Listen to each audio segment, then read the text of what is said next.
Hey guys, Ramsey here. Welcome to another video. Today we have a review, and it's actually a review that if this was a discontinued fragrance, it would be in my vintage Hall of Fame fragrance reviews.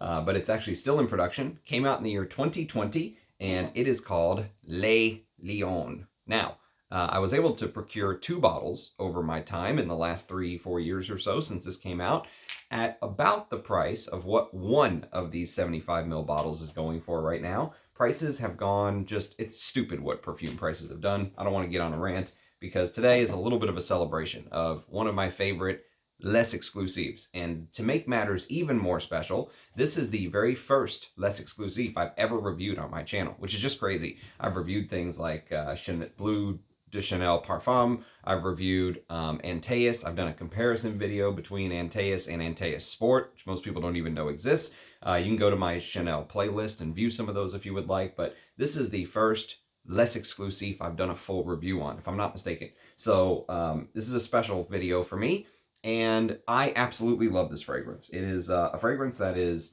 sort of modeled or inspired by the lion crest. So if you just Google Chanel lion crest, you'll see the one I'm talking about. There's a lion crest that is popular with everyone knows that Coco Chanel absolutely loved the lion, and there's a quote that says that for Chanel, the symbol of the lion remains more than just an association with the animal's characteristics. And here's a quote from Chanel: "I was born under the sign of Leo," which we'll talk a little bit about, "because I am a lion, and like him, I stick out my claws to prevent anyone from hurting me." And so this fragrance is basically a tribute to the lion, which according to Chanel, the little blurb says that Gabriel Chanel was born on August 19th, 1883, under the sign of Leo. Proud and passionate, instinctive and daring, Mademoiselle fully embodied her zodiac symbol. Majestic, indomitable, and wild, the lion became a personal emblem, serving as the inspiration for this powerful fragrance. Okay, so this to me is an instant classic, okay? A modern masterpiece, if you will, if you want to call it that. And it's interesting because if you know me and you know my perfume friends, my circle of friends, me and Eugene absolutely love this fragrance, and Rich Mitch and some others in the circle hate the fragrance. And what's interesting is to prove that there is some consistency in all of our tastes. Rich Mitch ended up buying a vintage Shalimar bottle from our good friend Anuj. And I believe this is a 70s bottle. I'm not 100% sure with these Coca-Cola looking Guerlain bottles. I believe they came from the 60s or 70s. And he gave it to me because he didn't like it. And then same with Les Lions. He hates Les Lions.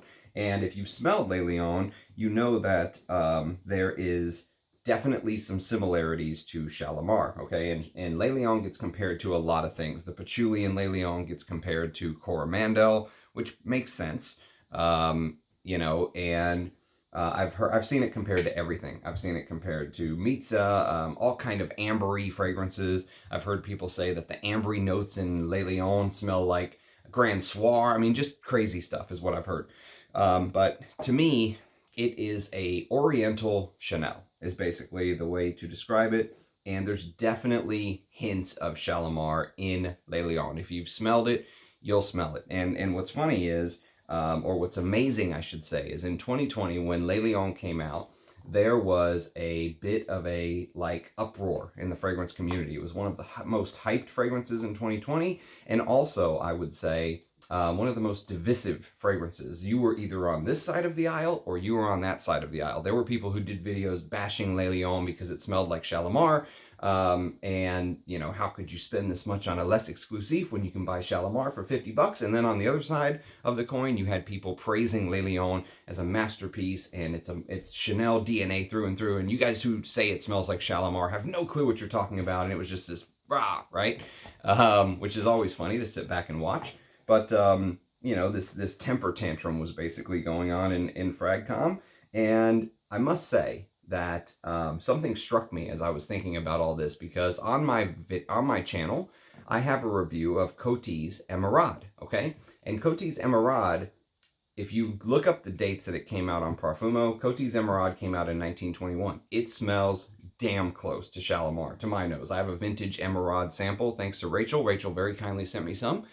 And there is a fragrance which I have talked about, but I have not reviewed. And it is right here.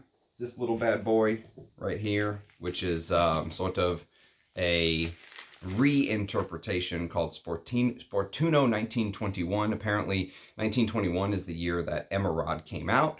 And these are impossible to find. Rachel very kindly sent me one. And so this is kind of a reinterpretation with the exact same formula as Emerald, from my understanding. And so I have a little bit of experience with Emerald, let's say. But if you look up Shalimar came out in 1925, according to the search engines. Now, there are some folks that say yes, but there's an asterisk.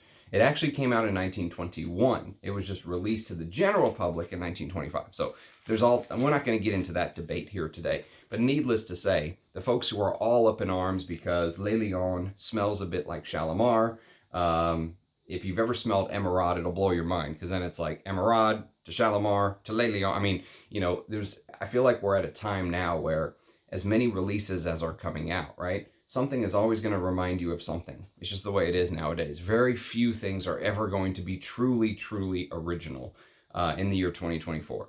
Unless there's like a new material that comes out and stuff like that.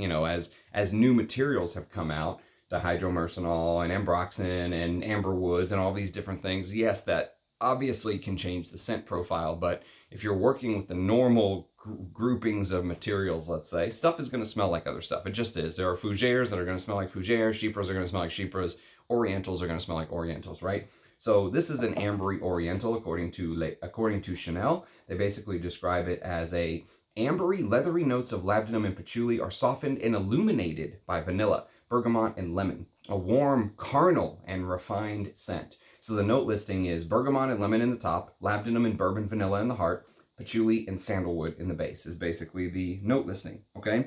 So I am somebody who kind of falls in the middle of those two arguments. I think it does smell like Shalimar, and I will do a Vintage Hall of Fame review on Shalimar, because to me, Shalimar is a top 10 fragrance. It just is. And I have basically every Shalimar, version I can get my hand on. This is the EDT, I have the EDP, I have the Pure Parfum, I have the Extrait, I have flankers of Shalimar. I love Shalimar. Shalimar is, to me, perfume mastery. It just really is. It's one of the greatest fragrances ever released, in my opinion.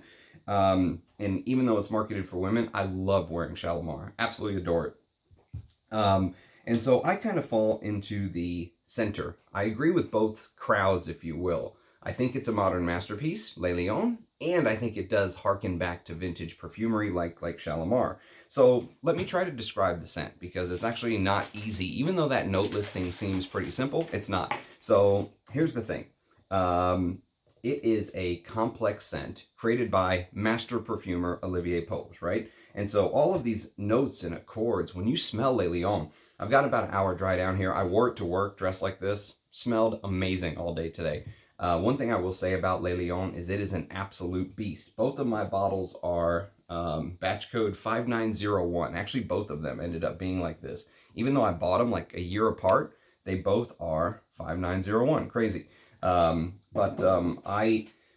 will tell you it's a beast. It is a smoky, resinous beast. It'll last 12 plus hours on your skin. It projects like no other. It's a huge fragrance on me, okay? And it's extremely complex. So even though the note listing may not seem complex, I'm telling you it is. The detail, the twists and turns, the hallways that you can turn down. I mean, you can go down a path and just get lost in a particular material, ingredient with this fragrance. The attention to detail is bar none. And if you wear it, you'll know exactly what I'm talking about. You'll get the materials feel like they're using the highest quality materials, but it's not just materials. This is not living off of the materials itself. Because if you look at the materials, right, labdanum, bourbon vanilla, patchouli, sandalwood, bergamot, and lemon, there's nothing that just absolutely stands out to you. There's no ambergris note listed. There's no high-class oud or anything like that. This is a master perfumer creating something amazing, special, okay?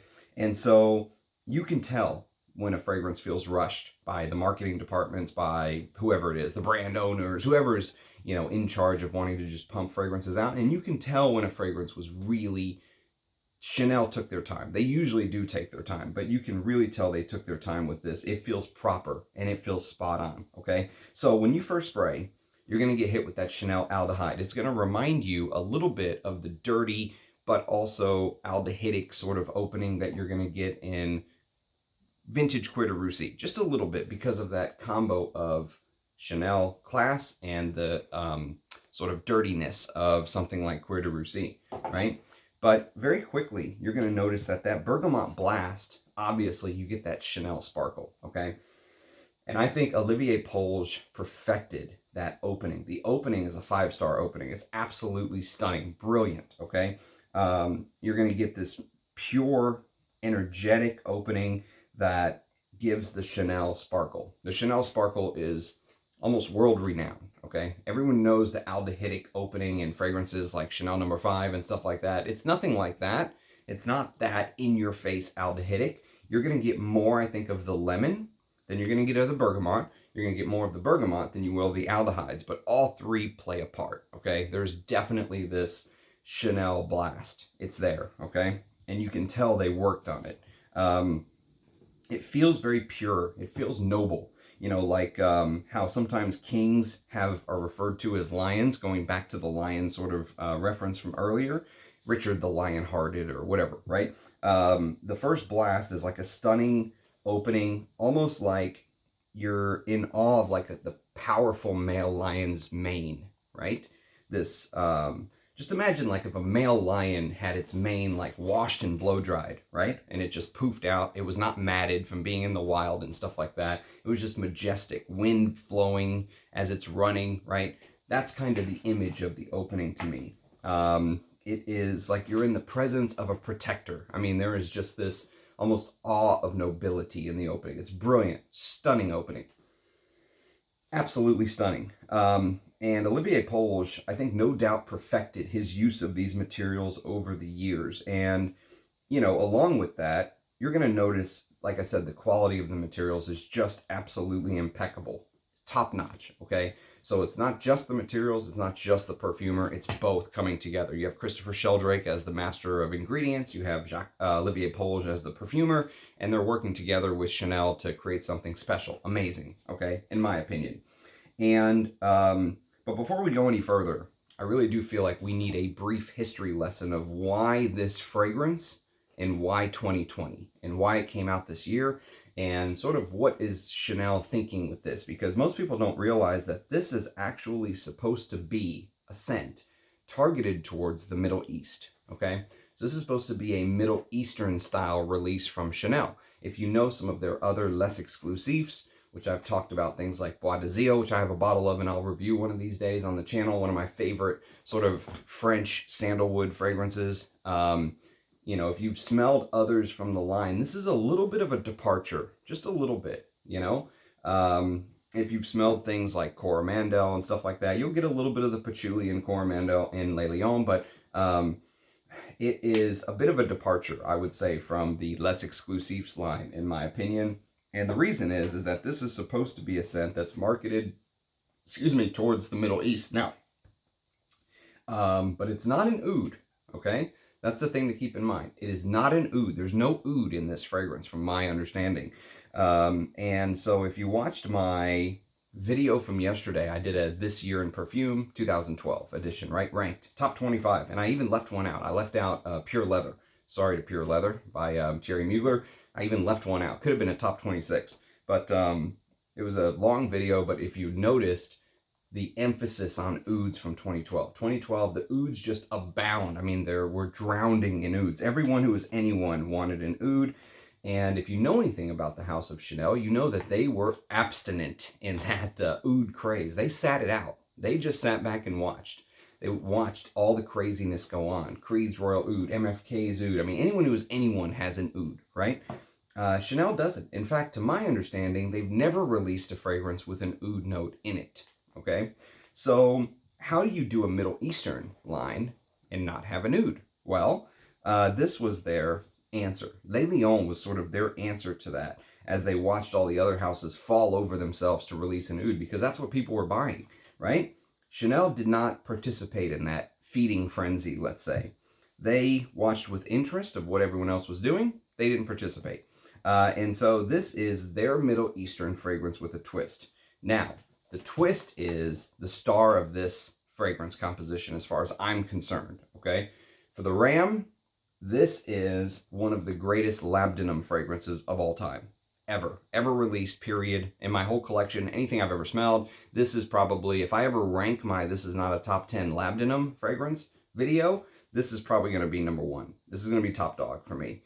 And, you know, it's interesting because I've reviewed a few labdanum fragrances that I would consider great. Like if you came to me and said, Ramsey, I want a couple labdanum fragrances that really highlight the note of labdanum, right? I would probably point you to a couple of my reviews. I've reviewed the Zoo's Everlasting, which is a fantastic labdanum, and I'm really sad that the Zoo is going to be closing up shop, the house.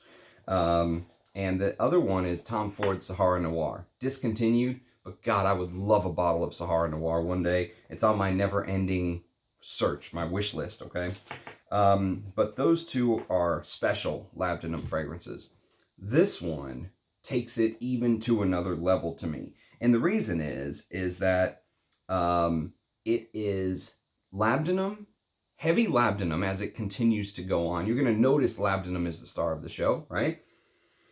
But it is wrapped in that Chanel sparkle. And that's what makes it so special. It's just like with Antaeus. Yes, obviously, Antaeus is one of my favorite fragrances of all time. Yes, Antaeus is animalic. It has that castoreum.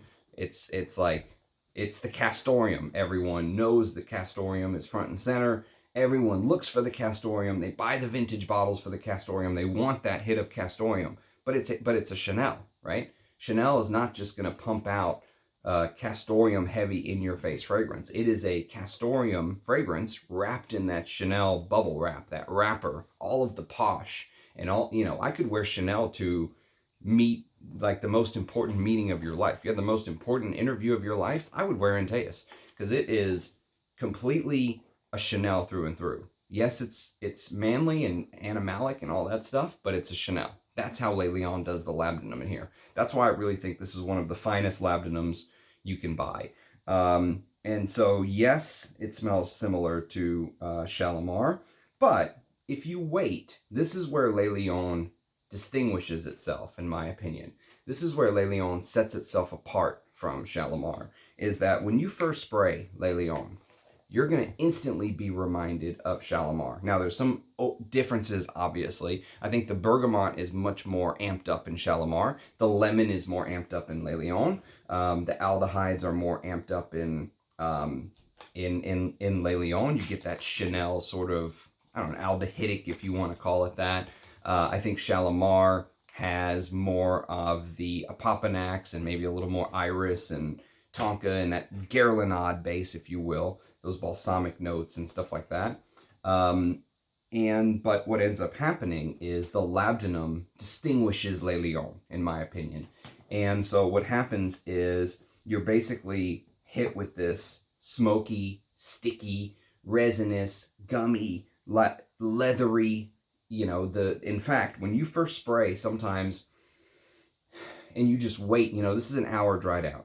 So as the hour ticks past and that labdanum just, you know, I mean, just floats to you and it shows you all of these different facets. And all along the way, you're picking up the Chanel posh quality. I wore this to work today.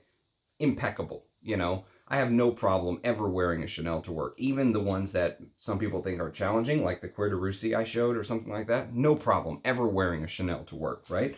And so the depth of the labdanum accord is everything I could ever ask for. I mean, it's sometimes when that smoke hits you too from the labdanum, it's so black smelling. Like the smoke can be so tarry, so black that it almost smells like you're smelling the smoke of an oud, right? But it's not oud, it's labdanum. That's the brilliance of this fragrance. It is not an oud accord. I mean, it smells like it could be an oud accord, but there's no oud in here. It's the labdanum doing it. And labdanum is one of my favorite fragrance ingredients. I've smelled the material on its own. I've smelled both the absolute and the resin, the resinoid itself. And I can tell you that, to me, Like oud, labdanum is one of those materials that I could almost wear like a fragrance on its own.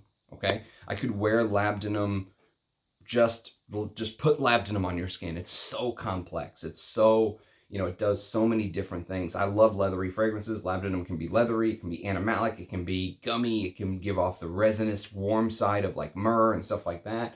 It can give off the smoky side, just so many aspects it can give off. And you get them all in here is what's crazy. I don't even feel like I have the vocabulary to describe every single facet of the labdanum. But let's just say that, in my opinion, it's one of the greatest executions of labdanum I've ever smelled. Okay, that's just where I'm going to leave it. Now, the vanilla is also where it differentiates itself from the Guerlain. Some people say it's more edible, more gourmand in Le Lion. Obviously, to me, this is, if you said, Ramsey, greatest vanilla of all time, Shalimar, hands down. Don't even have to think. I don't even have to waste a brain cell. To me, it's Shalimar. None of the other stuff can even come close. Or just Guerlain's vanilla in general, you could say. The vanilla used in Guerlain's fragrances is the gold standard of vanilla. No one does vanilla like Guerlain, in my personal opinion.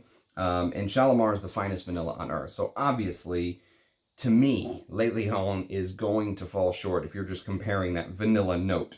However, I think it's interesting, though. It reminds me of, have you ever seen like young lovers like playing with wax? Like one person drips a little like hot wax on the other lover, and because it's hot, and you've seen like, I don't know, like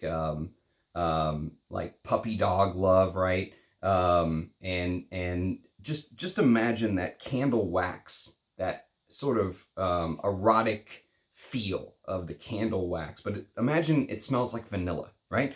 And the reason I bring up that image is because Chanel, specifically on their website, calls it a warm, carnal, and refined scent. Now, for me, there is something extremely sexual about Shalimar. It's like two bodies pressed up against each other making love, right? That's really, it has this skin, like the sweaty skin feel. There's a leathery undertone in Shalimar. And you get some of that in Le Lion. But, imagine the way I described it. It's almost something, not juvenile. Juvenile is not the word I want to use, but maybe inexperienced, right? It's hard to say that about an Olivier Polish composition, and I like the vanilla in here. It's not that I don't like it. It's just, if you're comparing apples to apples, to me, the vanilla in Shalimar is always going to win, period. End of story, right? And so the final thing I want to mention is that I've heard some people talk about the floral side of Le Lion, okay? And the reason is, I think when it first came out, when there was very little information about it, the note tree that Chanel gave to people basically said rock rose was one of the materials. And it's funny because it's kind of like with bourbon vanilla. Sometimes you'll hear people see bourbon vanilla and they'll be like, yeah, and it smells like, it smells like bourbon. And you're like, oh, God. But with rock rose, some people, I've heard some of the reviewers say, oh yeah, I really get that rock rose. It's really rosy, and rock rose is not the same thing as rose, basically. So there may be some rose in here. In fact, I'd be shocked if there wasn't any rose in here, because rose is such a common. There's a rumor that every single fragrance in your collection probably has some amount of rose in it, right? But the floral element in here is nowhere near as, I think, prominent as some of the other reviews I've seen on Le Lion over the years make it seem. Okay, I'll just leave it at that. So that rock rose is actually describing labdanum. It's another name for labdanum. It's the plant that the labdanum is extracted from. And depending on which part of the plant it's taken, it can be cistus or it can be labdanum, right? So when that rock rose note came out, I think it confused some people, and they were like, it's a rose. And sometimes if you hear something, it's almost like you smell it. And, if you close your eyes, I could almost see maybe if you really stretch your imagination, picking up a little bit of a rose. But for me, that's ancillary stuff. It's nowhere, it doesn't need to be mentioned in the main materials. This is a smoky, resinous, spicy, leathery, oriental fragrance, okay? It's focused around labdanum. Labdanum is the lion, it's the lion. And everything else revolves around that to me. And so, is there rose in here? Is there florals in here? Probably, but they're just so, I think, just overall part of the blend. Let's say I wouldn't mention them if it wasn't for, that rock rose. I think throwing some people off. So, and finally, that carnal aspect of Le Lion. So Le Lion, like I said earlier, feels like what you would imagine one lover's skin smells like when his partner is wearing a perfume. Like imagine his partner's wearing Shalimar and it just smears on the other lover's skin, okay? And that smear of the fragrance from one, let's say, skin. Have you ever like given someone a hug and they smell like your perfume? Just imagine it's skin to skin, okay? And just imagine that other lover is sweaty, because why would they be sweaty, right? Just imagine that they're also sweaty. And so there is a sexual fragrance. I've heard it described as, you know, burning lipstick, or I don't know if I would go that far, but there definitely is like a smear effect with this fragrance. It's almost like someone took Shalimar and smeared it into a Chanel, if that makes sense. And that smear is two bodies pressed up against each other, right? There's a skin-like aspect to Le Lion to me. There is like this, there is like this sparkle of, like, I'll give you a very interesting thing that popped in my head as I was wearing Le Lion today. I'm listening to the Alexander the Great podcast. I love podcasts. I listen to the History of Rome and Napoleon, all a great podcasts. I love learning about history and stuff like that.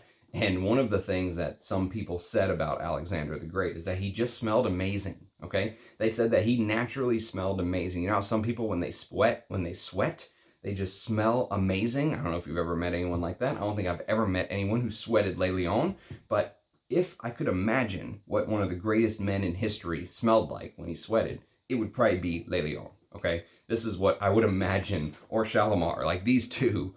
I could easily imagine just coming out of his pores, right? As he just annihilates the enemy. Okay, but it's interesting because there is this edible fleshy vanilla in Le Lion. And when you combine that, it just kind of gives off this skin scent, just imagine like smoldering resins, the leatheriness of the labdanum, the slightly skin feeling of kind of what I'm trying to describe here. And it just does this Chanel balancing act. It does it beautifully. There's no other way to put it. It takes a ingredient that I think I think most people would not consider labdanum to be a posh ingredient, okay? I think most people, when they smell labdanum, they probably come away with words like smoky, leathery, resinous, gummy, ambery, that oriental amberiness. But very rarely would you ever think posh, okay, with a labdanum. Sometimes you can come across with something smelling ambery. Like, for example, I think Tom Ford's Amber Absolute has a pretty heavy dose of labdanum in it, which I really like. But it smells like an amber is the thing. Labdanum many times will make people think of amber. And of course, it's one part of an amber accord. Usually they'll use benzoin and all this other stuff to create an amber accord. Depending on where they're going, it may be Peru balsam or patchouli or whatever it is. But this ambery accord, right? And Chanel made a fragrance that highlights labdanum, but it doesn't smell anything like an amber. Like, I wouldn't compare this to Ambre Sultan or Tom Ford's Amber Absolute or something like that. This is kind of in its own category. Well, with the Shalimars and the Emerauds of the world, but those are all-time great fragrances as far as I'm concerned. And so just imagine a little Chanel twist. And that twist in the Middle Eastern line is the labdanum. And so if you really want to study labdanum, all right, I gave you three. Everlasting, Sahara Noir, good luck hunting down a bottle. Buy me one too while you're at it. And Le Lion, which you can just go buy right now. Now, the problem, I will tell you real quick with Le Lion, is when I was buying Le Lion originally when it first came out, it was much cheaper. Fragrance prices have gone crazy, like I've said. So now, this 75 mil bottle, this 75 mil is $325. The 200 mil is $500. which is like, fuck me silly money. It's crazy what perfume prices have done. I got both of these. I got two 75 ml bottles for about $3.25 off of very reputable sources. I know for sure they're real. Mostly because I've tested them both, and I have a decant, and all that good stuff. But I basically got them off of friends in the community at a much lower price. When it was lower, now it's just ridiculous. So that is a problem, you could say. That's a downside with Le Lion. The price of these less exclusives have skyrocketed.